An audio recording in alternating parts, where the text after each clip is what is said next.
विधानसभा चुनाव 2022 का शंखनाद हो चुका है, राजनीतिक मंच सज चुके हैं, लेकिन ग्राउंड पर क्या स्थिति है यह जानने के लिए आज हम खड़े हैं उत्तराखंड की सबसे पॉश सड़क राजपुर रोड पर। नमस्कार, मेरा नाम धीरज सजवान है और आप देख रहे हैं हमारी खास पेशकश विधानसभा वार।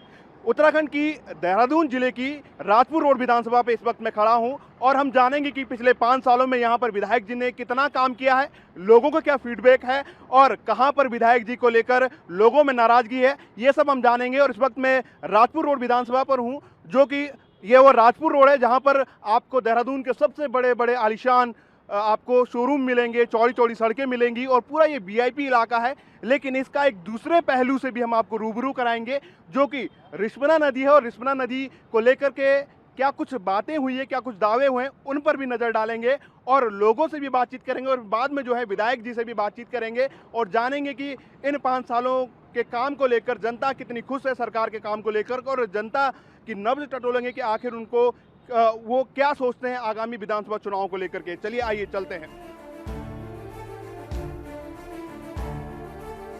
राजपुर विधानसभा सीट उत्तराखंड की 70 विधानसभा सीटों में से 23वें नंबर की सीट है। अभी बीजेपी के खजानदास यहां से विधायक हैं। 2017 में खजानदास ने इस सीट पर कांग्रेस के कद्दावर नेता राजकुमार को हराया था। यहां के मुद्दों की बात करें तो स्मार्ट सिटी प्रोजेक्ट, मलिन बस्तियों का नियमितीकरण, इंदिरा मार्केट रीडेवलपमेंट, रिस्पना का जीर्णोद्धार, सड़क, पानी, साफ सफाई जैसे कई मुद्दे हैं जिन पर हमने जनता के साथ ही सत्ता पक्ष और विपक्ष से भी बात की। आइए आपको सुनाते हैं क्या है राजपुर विधानसभा सीट की जनता का मूड। खुद मैंने भाजपा को वोट दिया था, पर इस बार नहीं दूंगा क्योंकि महंगाई है, सरकार इस समय पूरी तरह विफल है। आपके जैसे लोग और लोग हाँ जी, मिडिल क्लास तो हमेशा ही परेशान रहा। भाई जी हमारे काम में कुछ नहीं हुआ। 5 साल में एक साल में एक शकल दिखाता है विधायक जी। जब चुनाव आते हैं लास्ट में आएंगे, जब चुनाव के 5-15 दिन रहेंगे, हाँ जी नमस्कार। लेकिन फिर भी आपको बीजेपी ना इसको नाम लो मत। बाकी कोई कवाड़ भी आ जाए वो सही है, मगर ये ना है। वोट तो अपनी बसपा को देंगे, हम किसी को नहीं देंगे वोट, क्योंकि बसपा के हम कट्टर हैं। हमारे बुजुर्ग थे वो भी कट्टर थे, हम भी कट्टर। भाजपा सरकार तो ठीक है, पर महंगाई की वजह से ही है, काम दाम तो है नहीं। अच्छा, दोबारा चुनाव आ रहे हैं तो क्या डिसीजन रहेगा आपका? अब क्या हमारे कहने से क्या होगा? नहीं, अब मतदान करेंगे, आपके घर में और परिवार के लोग होंगे, हाँ, क्या बातचीत होती है? 1 मिनट में मूड बदल जाता है आदमी का, तो वोट के चक्कर में। नहीं, आप पसंद कौन सी पार्टी है? हम बीजेपी को।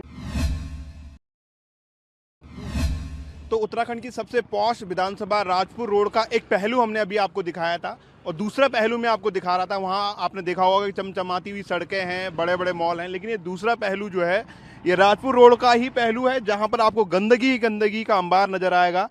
रिस्पना नदी पर एक पुल है, नाला पानी पुल, उस पर हम इस वक्त खड़े हैं और यहाँ पर हम देख सकते हैं कि जो रिस्पना नदी है ये केवल राजपुर रोड के लिए दंश नहीं है, ये देहरादून की कई विधानसभाओं के लिए ये दंश बनी हुई है। और पिछली सरकार जब आई थी बीजेपी की, उस समय रिस्पना नदी को लेकर के काफ़ी बढ़ चढ़कर बातें हुई थी और इस नदी को बिल्कुल क्लीन करने की बात हुई थी। मुख्यमंत्री ने तो यहाँ तक बयान दिया था कि इस नदी के पानी को इतना साफ कर दिया जाएगा कि ये नहाने योग्य हो जाएगा, लेकिन वास्तविकता क्या है आज आपके कैमरे के सामने है। और इसी तरह के हालात जो है पूरे शहर भर में, ये राजपुर रोड पे ये रिस्पना नदी नीचे जा रही है, ऊपर से जो आ रही है वो भी हम देख सकते हैं किस तरह के हालात हैं। गंदगी सीधे जो है वो नदी में जा रही है और नदी किस तरह से नाले का रूप ले रही है वो भी हमने देखा है। वादे बहुत किए जाते हैं, प्रचंड बहुमत की भाजपा सरकार आई थी, लेकिन काम क्या हुआ है ये भी आज 5 साल पूरे होने के बाद हम देख रहे हैं। और राजपुर रोड विधानसभा पे इस वक्त हम खड़े हैं, लोगों में काफ़ी गुस्सा है, लोगों में काफ़ी नाराज़गी है और लोगों का ये साफ तौर से कहना है कि विधायक जी जो है जब चुनाव होते हैं उस वक्त आते हैं और अब जब दोबारा चुनाव होने हैं तब जरूर आएंगे, लेकिन उसके बीच में बिल्कुल नहीं आए।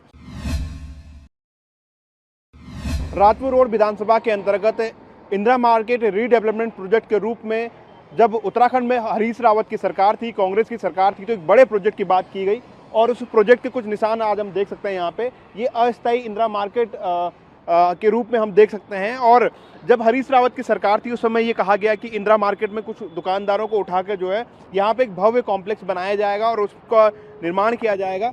लेकिन हरीश रावत की सरकार के जाने के बाद पूरे 5 साल जो है उत्तराखंड में भाजपा सरकार को होने के बाद भी जो इंदिरा मार्केट डेवलपमेंट प्रोजेक्ट जो है उसके नाम पे आज एक ईंट भी नहीं लगी है। कुछ जो दुकानदारों को वहां से उठाया गया था उनके नाम पर कुछ दुकानें तो बनी है, लेकिन ज्यादातर दुकानों में जो है हम देख सकते हैं ताला लगा हुआ है और लोगों का भी ये कहना है कि कुछ इससे कुछ खास फायदा नहीं हुआ है। हालांकि इंदिरा मार्केट में भी इस वक्त हम जाते हैं और वहां पे बातचीत करेंगे लोगों का क्या कुछ कहना है। और ये जो बड़ा प्रोजेक्ट शहर के बीचों बीच बिल्कुल घंटाघर से बिल्कुल नजदीक है, यहाँ पर एक बहुत बड़ी विकास की योजना जो हरीश रावत की सरकार नींव रख के गई थी, लेकिन पिछले 5 सालों में यहाँ पे कोई काम नहीं हुआ है। आखिर क्या कुछ लोगों का कहना है इस पर भी हम बातचीत करेंगे। चलिए जानते हैं इंदिरा मार्केट के लोगों से क्या कुछ कहते हैं इस पर। लोग तो बैठे हुए आराम से अपनी दुकान में, उन्हें कोई इंटरेस्ट भी नहीं है, है कि नहीं है। और जो जहाँ बैठा हो बैठा रहे। लेकिन इतनी बड़ी जगह को तो उन्होंने बर्बाद देखो मैं आपको बताऊं, पहले तो सबसे पहले नोटबंदी की परेशानी आदमी ने झेली, उसके बाद उससे पहले हमारा देवभूमि में आपको पता होगा इतनी बड़ी आपदा आई थी। आपदा के बाद नोटबंदी होगी, नोटबंदी के बाद आपका कोरोना काल आ गया। वैसे ही लोग इतने परेशान, इतनी महंगाई हो रही, काम धंधे से परेशान है। और इस टाइम इस माहौल में कहाँ आदमी यहाँ से उठ के वहाँ जाएगा, और कोई पॉसिबल नहीं है, कोई ये तो है नहीं कि एक जगह से उठ के एकदम चले जाएँ, है कि नहीं। तो जहाँ बैठा हुआ बेचारा, हमारी तो कोशिश यही है आप लोगों के माध्यम से कि जो जहाँ बैठा रहे बेचारा बैठे रहे, और जिनके नाम नहीं चढ़े वो नाम चढ़ जाए, बस हम ये चाहते हैं। मार्केट जैसे चल रही है वैसे चलने दें। अच्छा, क्योंकि अगर हम बिल्डिंग में जाएंगे तो हमारा काम वैसे हो नहीं पाएगा, है ना। तो जैसे हम यही कहना रहेगा कि जिस तरह हम चल रहे हैं, बता रहे हैं कि थोपा गया ये प्रोजेक्ट आप। हाँ, ये तो जबरदस्ती लॉकडाउन में, तो जिससे पिछले साल में ये जबरदस्ती क्या बोलते हैं इलेक्शन के टाइम आने थे उससे पहले, मतलब 3-4 दिन पहले इन्होंने जबरदस्ती मार्केट में ही करवाया है सारा काम। ये मतलब ये आप लोगों की रायशुमारी नहीं ली गई, आप लोगों को कॉन्फिडेंस में नहीं लिया गया? लिया था, ऐसा नहीं है। सब मतलब उसमें डॉक्यूमेंट्स में सिग्नेचर वगैरह सबके हो रखे हैं। अच्छा, हाँ, लेकिन आप लोग चाहते नहीं है? चाहते नहीं है। अच्छा, तो सरकार ने इतना बड़ा जो प्रोजेक्ट है उसके नाम पे कहीं ना कहीं जगह की बर्बादी हुई है, उसको लेकर या फिर पहले कॉन्फिडेंस में लेना चाहिए था लोगों से बातचीत? हाँ, ये चीज़ तो खैर आप सही कह रहे हैं कि कॉन्फिडेंस में लेना चाहिए था। ये तो आपने विधानसभा सीट के जनता जनार्दन की बातें सुनी। आइए अब आपको विधानसभा सीट के विकास को लेकर क्या कहते हैं पक्ष और विपक्ष सुनाते हैं। पूरे 5 साल से बंद पड़ा हुआ है। जितनी भी योजना कांग्रेस के शासनकाल में चल रही थी लगभग सारी बंद कर रखी है। आप महंगाई का आलम देख लीजिए, 365 रुपये का सिलेंडर था, आज 1000 का हो गया है। पेट्रोल डीजल देख लीजिए, राशन दुकानों में सस्ता चावल गेहूं आटा मिला करता था, वो इन्होंने बंद कर दिया है। चीनी इन्होंने बिल्कुल ही बंद कर दी है, मट्टी का तेल बिल्कुल बंद कर दिया गया है। और इसके साथ साथ बेरोजगारी से लेकर समाज कल्याण की बहुत सारी योजनाएं, जिसमें हम एक परिवार को 2 पेंसिल दिया करते थे, वृद्धा पेंसिल, वो इन्होंने बंद कर दी है। 18 पेंसिलें इन्होंने बंद करी है। हम बच्ची पैदा होने के लिए 15,000 की एफडी देते थे, जो 50,000 की हो जाती थी, उसको 18 साल होते होते इन्होंने वो बंद कर दी है। पिटिया के शादी के लिए हम 1 लाख रुपये दिया करते थे, इन्होंने वो बंद कर दिया है। नंदा देवी गौड़ा देवी योजना इन्होंने सारी बंद कर दी है। तो ये क्या है, ये बीजेपी क्या चाहती है?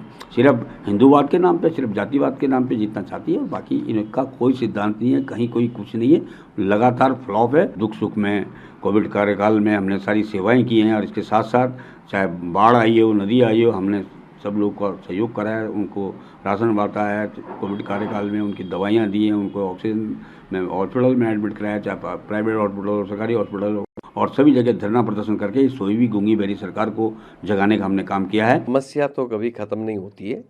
जैसे जैसे हम समस्याओं का निदान करते हैं, उसका समस्या का हल करते हैं, कोई ना कोई नई समस्या उत्पन्न हो जाती है। जो 2017 में इलेक्शन फाइट किया था, भारी बहुमत के साथ जनता ने भारतीय जनता पार्टी को वोट दिया और मुझे विधायक बनाया।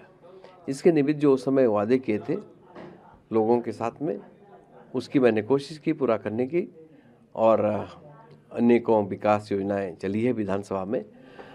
चाहे माननीय त्रिवेंद्र जी मुख्यमंत्री रहो, एक अध्यादेश लाया, और उस अध्यादेश के तहत 3 साल तक रोक लगी, और फिर जो अध्यादेश जब पूरा 21 में हो रहा था अक्टूबर में, तो उसको फिर पुनः अध्यादेश ला करके उसको अभी आगे 3 साल तक बढ़ाया। तो 3 साल के अंतराल में हम नियमितीकरण करेंगे, और आधा नियमितीकरण तो वैसे भी हो चुका है। नगर निगम ने टैक्स लगाना शुरू कर दिया। मलिन बस्तियों के लिए जब हमने सड़कें बना दी, पानी दे दिया, बिजली दे दी, चाहे वो किसी की भी सरकार रही हो, तो आखिरकार घर बसाने का जब काम भारतीय जनता पार्टी करती है तो हम किसी उजाड़ने का काम नहीं करेंगे, ये मैं कहना चाहूँगा। अभी मैं जनता से भी अपील करूँगा कि थोड़ा सा धैर्य रखें।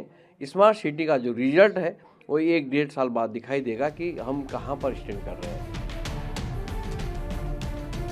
जनता की बातों, विपक्ष के आरोपों और विधायक जी के दावों को अगर धरातल पर देखने की कोशिश करें तो कहा जा सकता है कि राजपुर विधानसभा सीट की जनता मौजूदा विधायक की कार्यप्रणाली से खुश नहीं है। जनता लगातार मुद्दों पर बात करते हुए विधायक को सवालों के घेरे में खड़ी करती नजर आ रही है। विपक्ष भी इस विधानसभा सीट पर विधायक खजानदास की खामियों को लेकर ही आगे बढ़ रहा है। ऐसे में अब बीजेपी का इस सीट पर क्या प्लान होगा, ये तो आने वाला वक्त ही बताएगा। तो राजपुर रोड विधानसभा के जमीनी हकीकत को हमने देखा, और बात चाहे स्मार्ट सिटी की हो, रिस्पना नदी के सफाई की हो, या फिर इंदिरा मार्केट रीडेवलपमेंट प्रोजेक्ट की हो, जो सत्ता में नेता है उनसे सवाल किए जा रहे हैं और जो कि विपक्ष में बैठे हैं वो एक बार फिर से जनता से दावे कर रहे हैं। लेकिन जनता का मूड किस तरह से चेंज होगा और जनता का जो मत है वो किसकी झोली में जाकर गिरेगा, ये आने वाले विधानसभा चुनाव में साफ होगा। अपने सहयोगी परवीन सोनकर के साथ मैं धीरज सजवान, ईटीवी भारत, देहरादून।